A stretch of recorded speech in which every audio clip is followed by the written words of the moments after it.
What's up, Sacramento? Welcome to another edition of the In Our Tribe podcast. Thank you so much for listening, for tuning in, for sending your thoughts and comments. So appreciate it.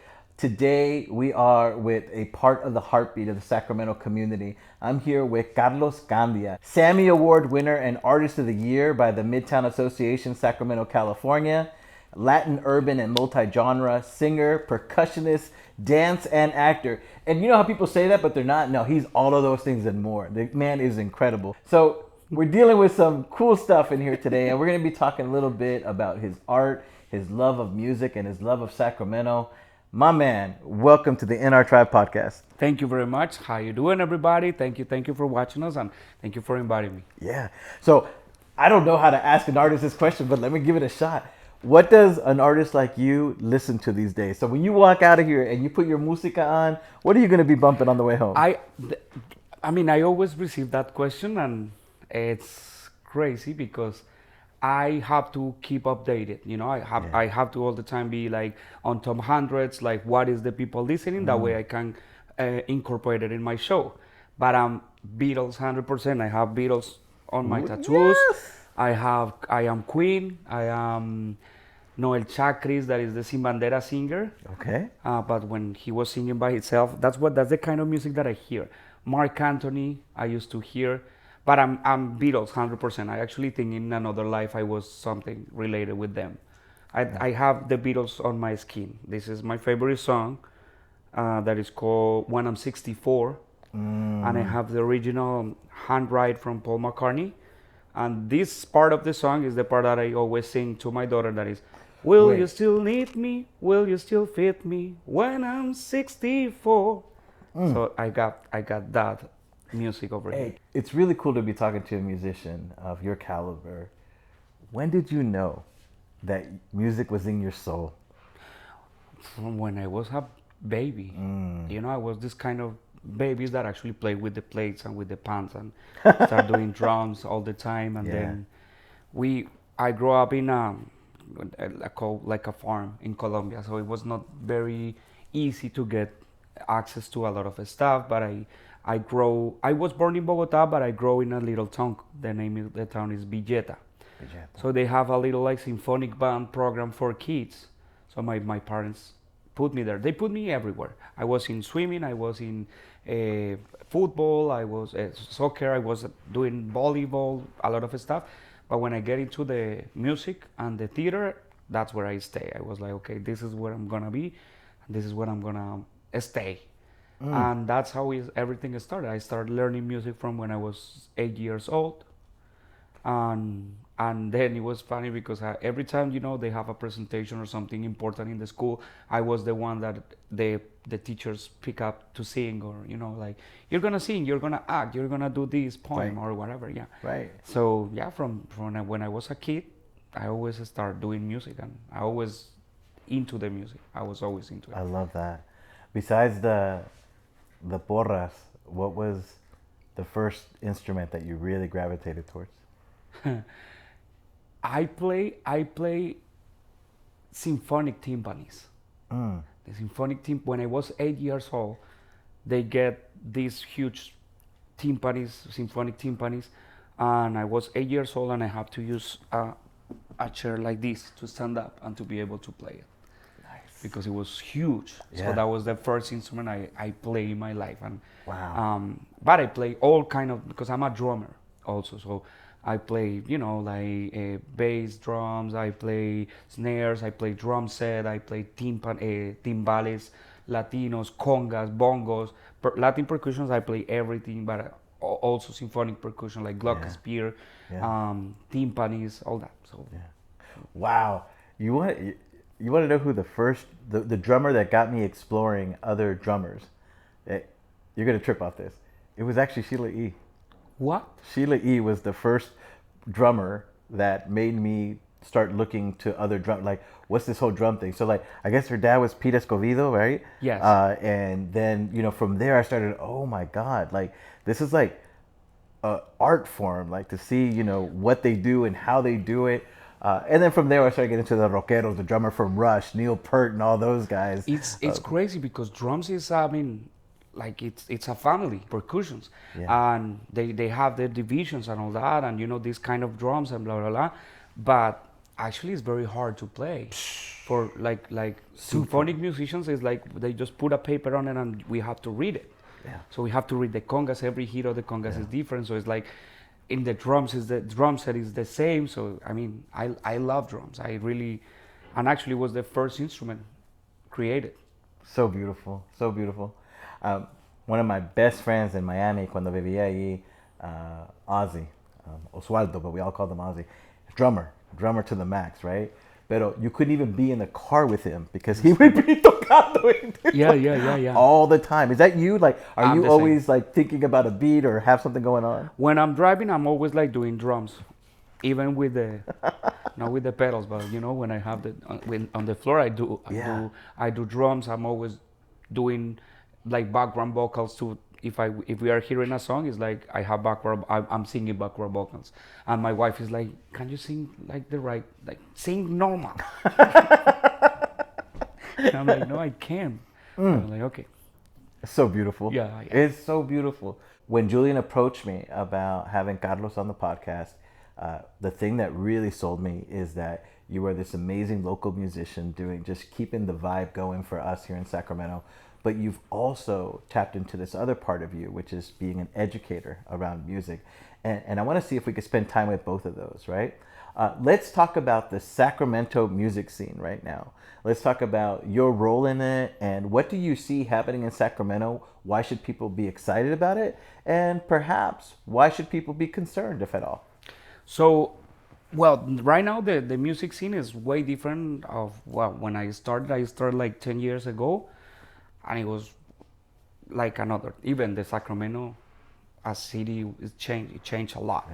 Yeah. But right now, I feel like it was funny because at the beginning it was a lot of, no, you cannot do it. No.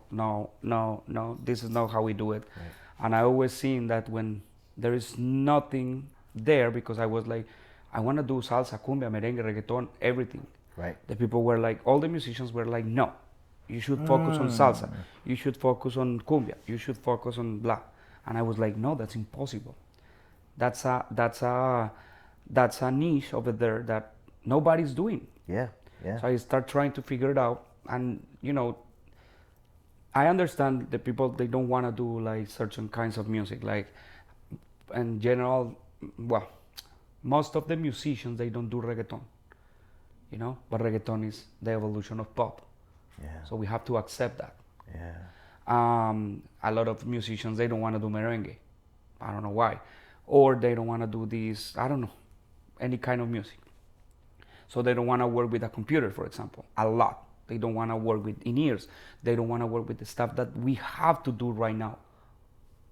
On what is going on the world. Right.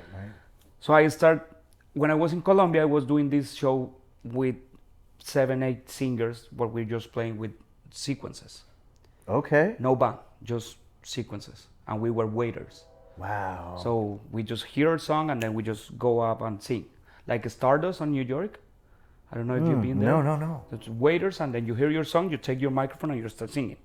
Oh, I love that. So it was, I was doing musical theater, I was doing a lot of stuff in Colombia, but that was like one of my favorite things in Colombia. So then when I get here, I was like, well, I have a bunch of sequences, professional sequences. If nobody wants to do a band with me, because I'm young, because I'm new, because nobody knows me, well, what if I do it? But I start doing like this one-man band. You know, I play drums and then I sing. Then I start watching all this stuff about independent music and like how to get your product to the public, and I start figuring out that it was easy if instead of being called a live band, I'm called a live DJ. Dope. I love that. So that opens a huge opportunity, a bigger even window for me. Yeah. And that put me in another category that nobody else is. You know, there is no other live DJ in California. There is a lot of singers, you know, who play with sequences. Yeah. But there is no live singers, no live DJs. So that's where everything started. Like evolve. That's when Daniela, my wife, came from Telemundo. She was working for NBC Universal, and then she started developing this idea with me, like offering an experience, not just a show, something that you can rely on, not just for clients like individual clients, but for even companies or for venues.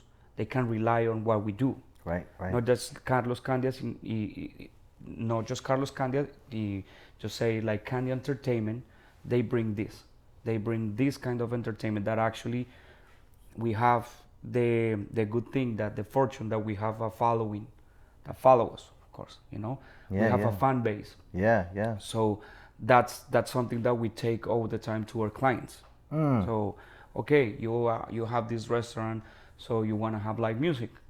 Okay, why should I have you, Carlos, instead of having a whole band? Because I'm gonna give you an experience that a whole band is not gonna give you.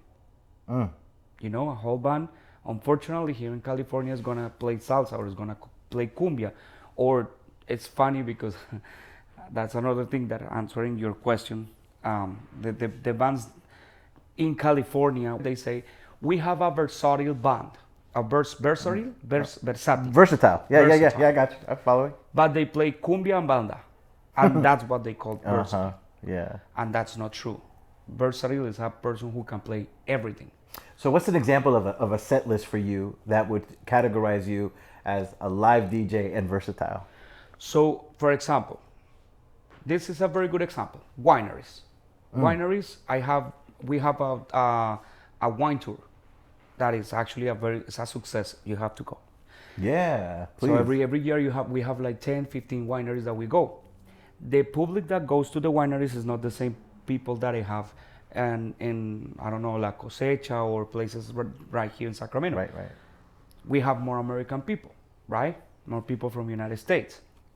So what I do, I play La Bamba, I'm gonna throw you names and you're gonna say yes. Okay. I'm gonna play La Bamba. I'm gonna play Uptown Funk.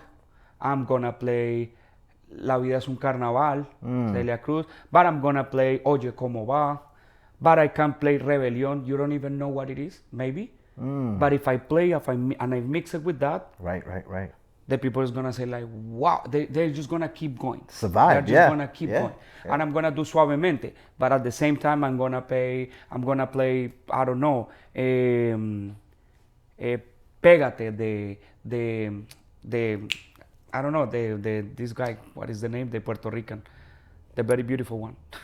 The very beautiful Ricky Martin. Pégate from Ricky Martin. Yeah. The people they don't know what kind of rhythm it is. Yeah. But when I put it together with the songs that they are familiar with, they're dope. like, that's a vibe. That's a vibe. So they're just dancing, and they're just keep going, and they keep going. And actually, there is a huge philosophy of DJing behind that the people think that it's just mixing music and just throwing stuff, but there is a lot of stuff that you have to count, that you have to read, that you have to learn how to read your crew.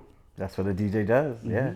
But at the same time, I'm singing and I'm playing the instrument, and then I go and I jump with the people and I start like cheering. And if they have a birthday, I go with them and, hey, it's your birthday. Wow, let's talk about that. And let's all sing happy birthday for him. Right on. So it's a vibe. An experience. It's yeah. An experience. That's what we try to do. So how long are your shows traditionally?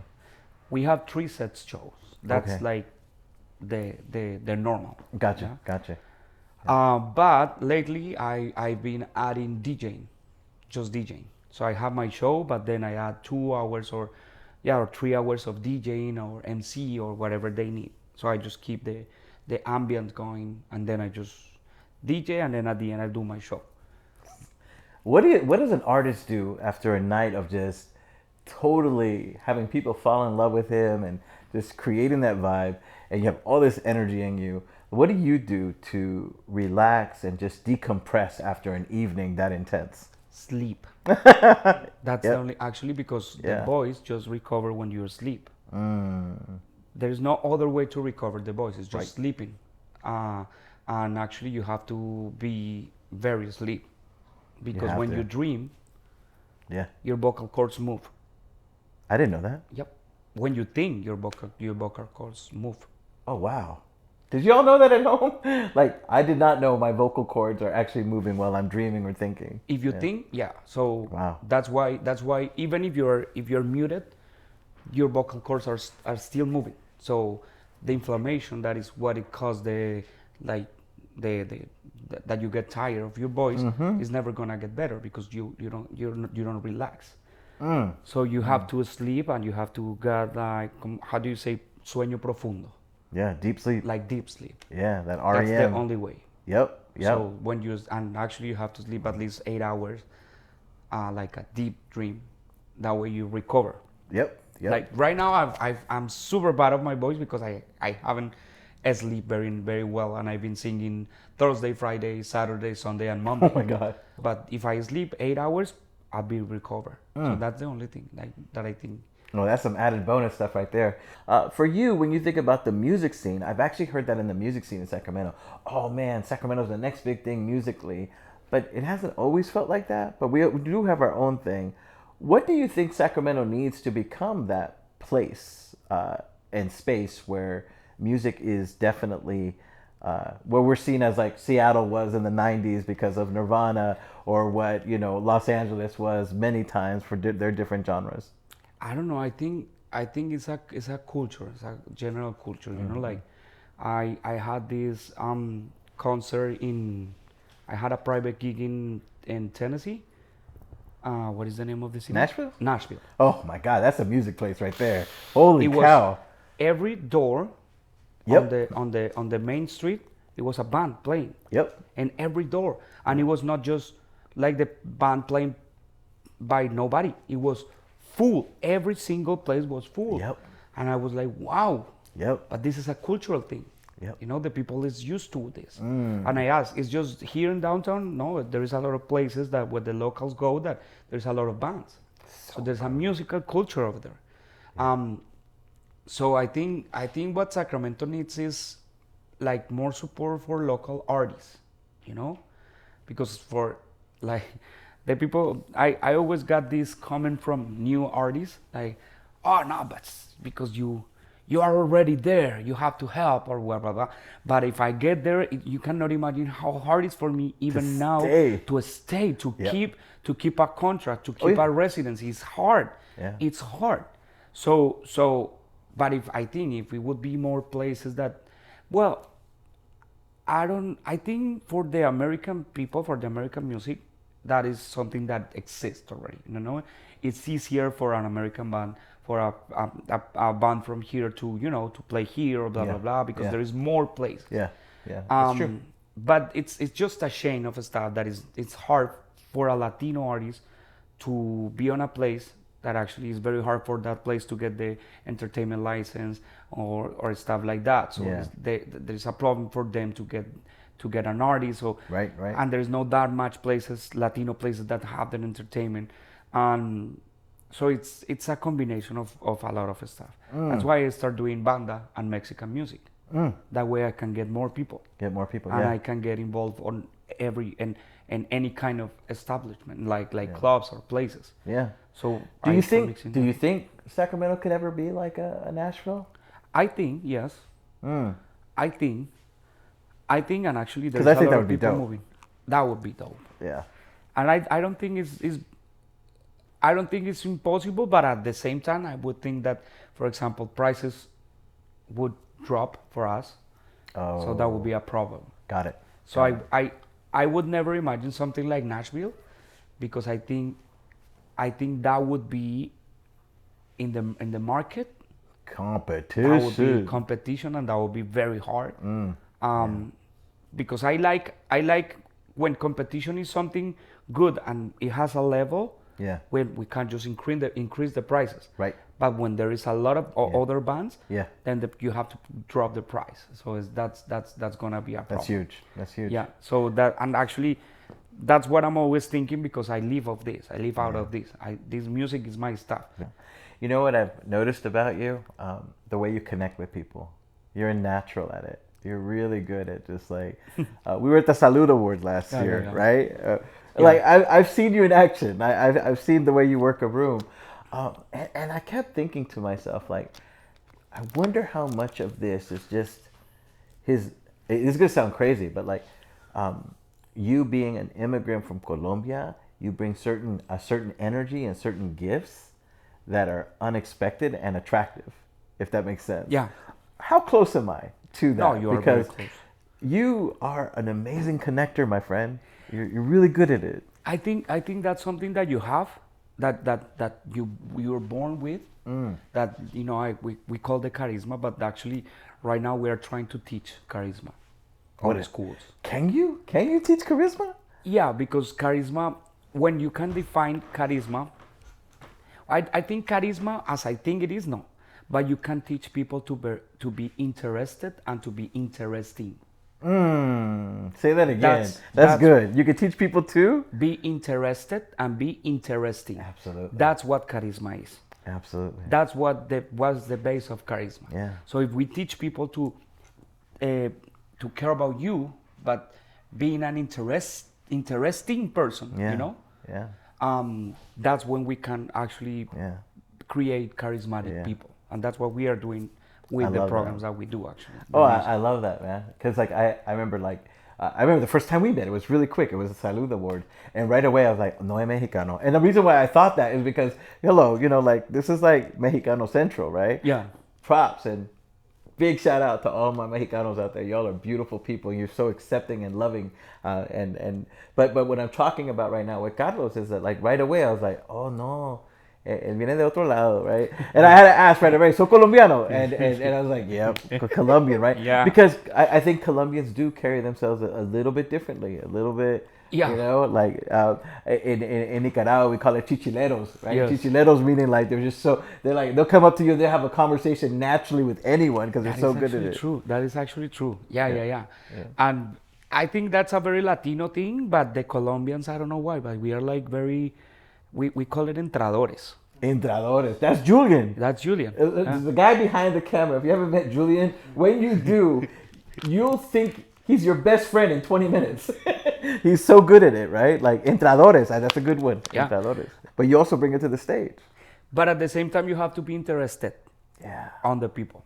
So important. So important. Yeah. Because when you give everybody their position, every single person, their importance, yes, then you are getting a position for them too. Absolutely. So that's so good. So good. Oh so that's what it is. That's what I actually do on my show, but it's not something I learned that last year, but I figured that was something that I used to do in my life in general. I am interested. It's not because it's very bad when you start talking about you, but then you don't ask, like, or you don't, we had in an interview, you are asking me stuff, but when you are in the street and you don't ask, hey, how you doing, or how is this going, or like when we get here, hey, this is amazing, I have something to capture your interest. Absolutely. Absolutely. So that's when I can be charismatic for you. So that's an interesting person. Yeah. So part of charisma is to be curious. Yeah. And be curious of others and what they bring to the table. Yes. Beautiful, man. So now talk to me. Let's go there with the young people thing. I don't know if you know this or not, but my organization, our organization we got our start in the youth development world, right? Working with schools and nonprofits in the city to really create more places and spaces where young people can thrive and succeed. And when Julian told me that you were also working with young people, right? I was like, I need to know more about this. This is really important.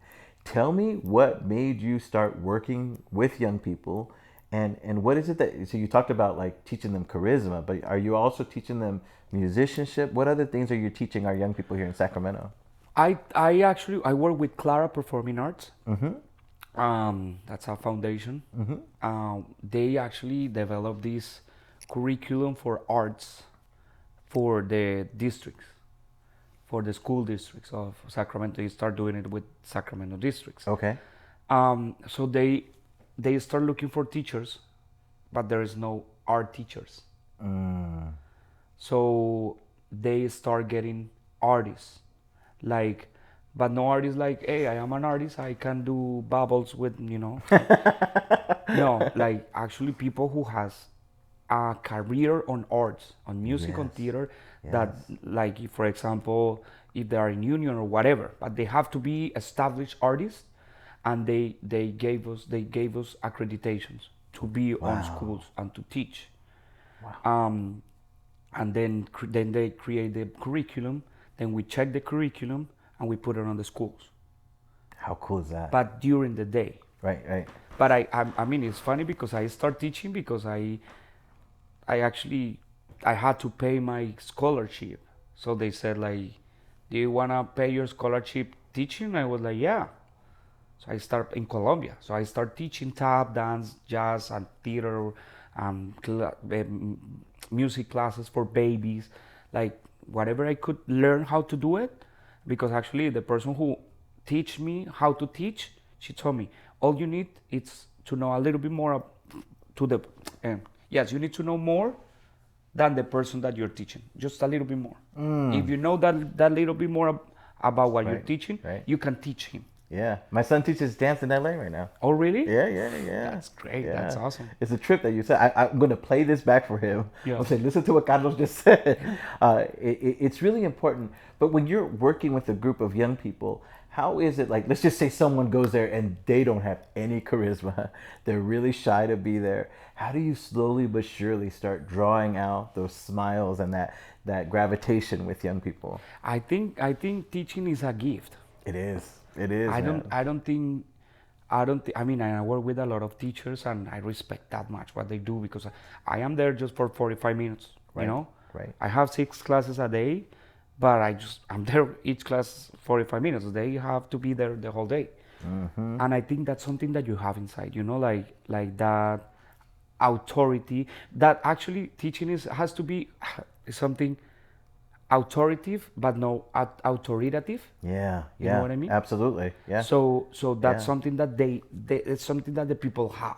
That's right. You know, right.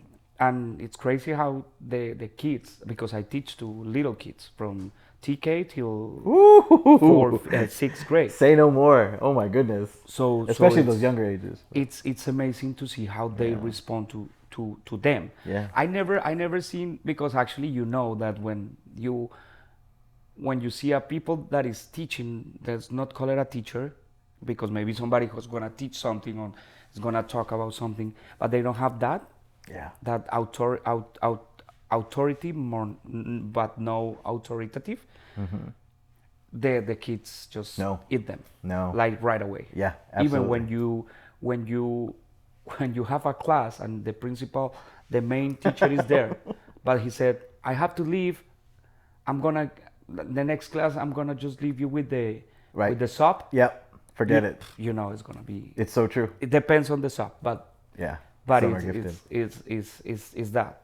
Absolutely. So it's something that you really have to, like. I think it's a gift. You Yeah. know? And your wife and you are a great tag team. I think we can dedicate a whole other podcast to that. But one of the gifts of your marriage is your daughter, and your daughter is deep in the scene. Can you tell us a little bit about your daughter and what she's up to? Because she's following in your footsteps, bro, big time. She's far. She's very far away already. She's 9 years old. She started this little role with Coco Melon Yeah. with YouTube 3 years ago. Wow. And then they start getting more opportunities for her. So then she started doing the national tour of Cocomelon. So she just record the voice like the Disney one, the Disney on Ice that they do, that they just have the Yeah, the yeah. customs, and she just did the voice for all that. Then Wow. then they start calling her for media, for social media shorts for Cocomelon. And then a month ago we received an email from Netflix. Holy. So they said like we want her to be the Nina's voice for Cocomelon Lane. That is the show that is on Netflix. Oh my God. But this time, because she was doing stuff for Cocomelon Lane on Netflix, Right. but it was just like a small stuff. Now Yeah. they want her to be the role, like the main role. So, as a coach, as a parent, what do you and your wife do to just make sure she's in a good space to to be able, because that's a lot of responsibility. There's so much there, right? One of the things that I learned when I was growing is that you cannot teach your own kids. That's not possible, even if you're the best. Yeah, That's not gonna work. So what is your role then? So I just, for example, we try to, in terms of a space, like for example the studio recording, we try to have the best for her. I am the one I am the recording engineer actually for Netflix and for them. But what I do is just a recording engineer. Okay, stop and play, you know? Yeah. And let's double. That's not on tune. That's what a recording engineer do. But on question of teaching, we always pay. You have other seats. Yeah, because it's not. I mean, I try to, but Right. I am her father, and I wanna keep that, you know. That's beautiful. I love that. That's such great advice. So we always pay coaches, and we have very good coaches with her. So she has coaches in New York, she has coaches in LA. So yeah, she's doing a very good job, and she's learning. Yeah. And she learns better with other people. Yeah. I want to start coming in for landing with you, and I want to ask you, like, what's been a memory for you in this experience that just stands out for you, like that you're like, wow, that was awesome. That was incredible. Well, a lot, but I want to just mention one. I always wanted to be famous, and but then I changed my mind. No, I don't change my mind. I just get a structure on my dream. Yeah. That is different. Yeah. So instead of being Maluma, I said, I want to be Maluma in Sacramento or California. Nice. And that's the way to grow. That's what I think. I can be a very good known artist in Sacramento, and I'm gonna eat that market, and then I'm gonna start expanding. Sure. I don't need to be Maluma, because that may be, it's a dream. And being Maluma or Peso Pluma is a lottery. Oh yeah, absolutely. That's not something about talent, not anymore. No. We are not Jose. We are not, those artists in the past. Yeah. Right now, it's about just being in the right place with the right person, because they don't have their money. Maluma doesn't have his money.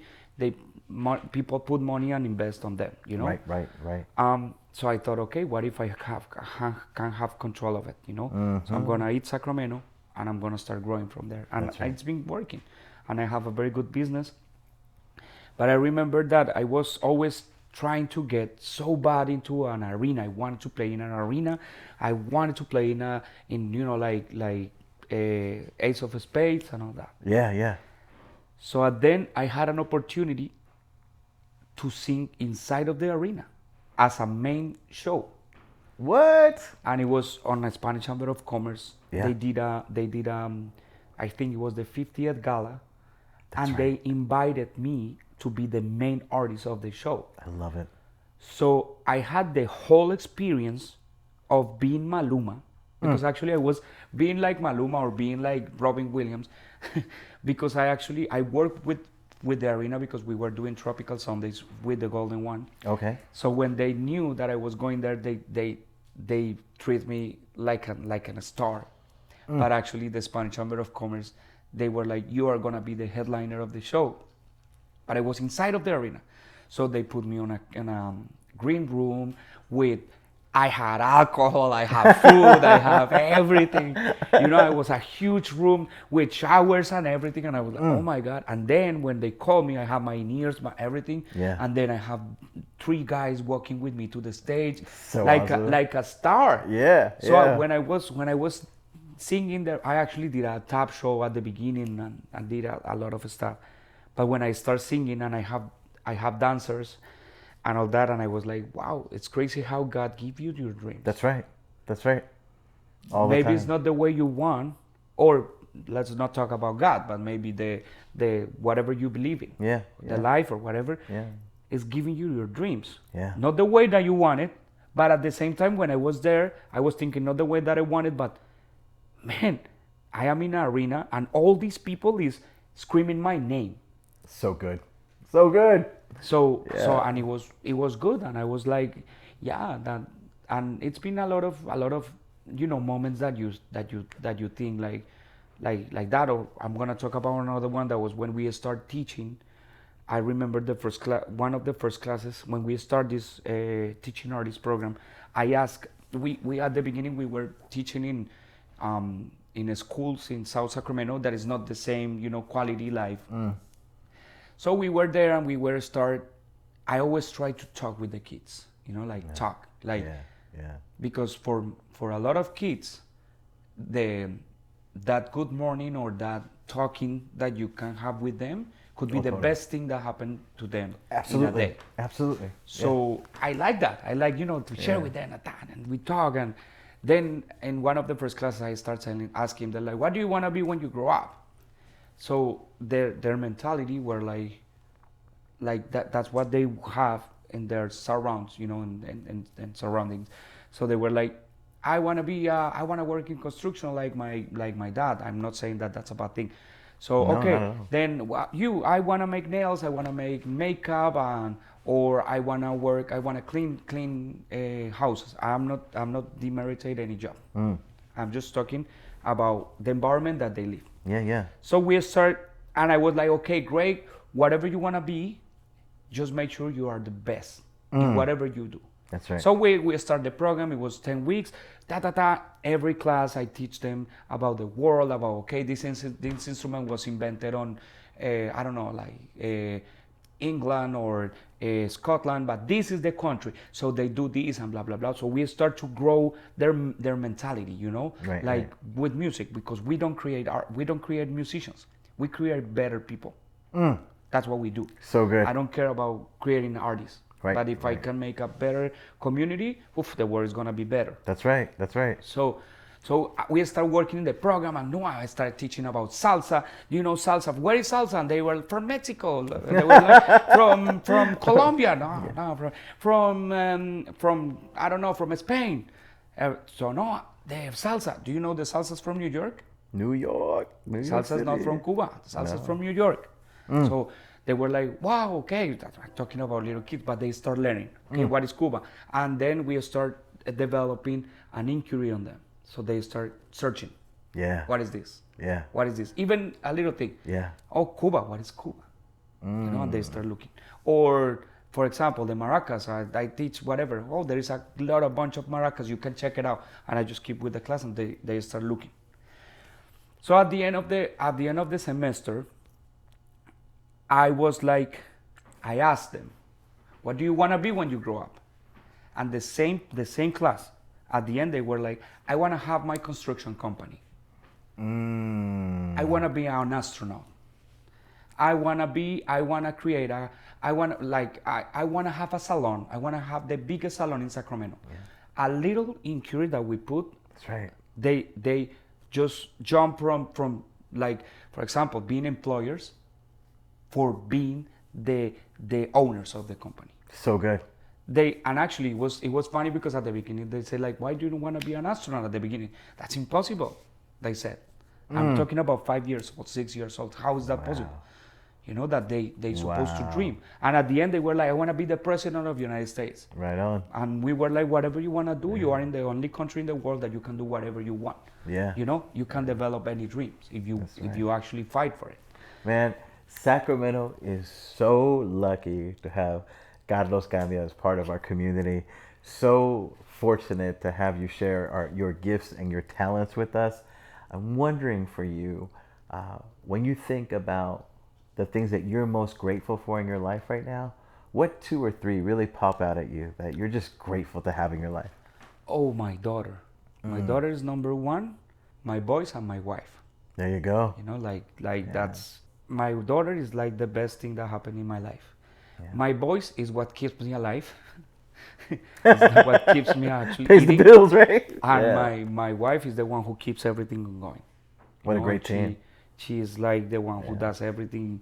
Like you see me because I'm from of everything, but everything in the back, she's the one who handles everything. So good. So right now she's working on a lot of stuff. She's working with we open a non-profit. Oh wow. At the Kandia World Beat, that we are working to develop cultural and education. Okay. So, and we are gonna start working on Tropical Sundays, but this time we are not gonna do it on the Golden One. We are gonna do it in the Clara Performing Arts. So she's the one doing everything. Right on. If people want to see you live in action, or they want to bring you out to their school or their community to hang out with their young people, do me a favor, look at that camera right there and let them know how to get in touch with you, because in the In Our Tribe podcast is all about making sure that we're shining a light on the people doing the work, and hopefully it is a spark for people to give you a call and check in with you. The webpage is candientertainment.com, or you can check at Candy Entertainment on Instagram or Candy Entertainment on Facebook, or you can check my personal account as an artist, Kandia G, como Karol G, but she copied me. Okay. Kandia G on Instagram, or Carlos Kandia Facebook. And in candientertainment.com, you can find the whole information. Actually, you can find information about the Kandia World Beat, that is our foundation, our nonprofit, and the programs that we are gonna develop. That we are actually developing after-school programs with the nonprofit, and the nonprofit is actually doing Tropical Sundays too. That's part of our cultural development for the city. Okay. That is gonna start actually on October. Okay. So everybody's super invited there. Where's it going to be at, do you know? It's going to be at the Clara Performing Arts. Okay. That's on, I think it's like R Street or N Street. Okay. Yeah, they call Riley's Studio for Performing Arts. Beautiful. Beautiful. And we are going to be there. It's going to be an outside event. We are trying to have it free. Mm-hmm. If we are looking for a sponsor, so if you're there and you have a bunch of money, give me a call too. Right on. So yeah, we are trying to get these because what we do with Tropical Sundays, we bring salsa schools, the one that teach salsa, to teach the people for free. But we also give the platform to DJs and bands and people. And actually, we're gonna have a market there. Wow. So we are going to bring vendors, we are going to bring restaurants it's going to be like a whole festival every Sunday for 9 Sundays. Oh, I can't wait. I have to hit this up. Yeah. Hey, Carlos, keep singing, keep shining, keep making better people here in Sacramento. You are a gem, my friend. Thank you for being here. Thank you. Thank you for inviting me. I really appreciate it. Thank you so much. Right on, man. Peace. Thank you for another exciting installment of the In Our Tribe podcast. Thank you for listening and tuning in. Who knows, maybe one day, really soon, you're going to be on this couch with me having a great conversation about how you change the world. Peace out. I want to thank the Ring Studios, our partner and friend and family member, Chaz Boswell, for always being part of the YDN family tree. The Ring Studios, thank you for helping us bring this live to the world. Peace.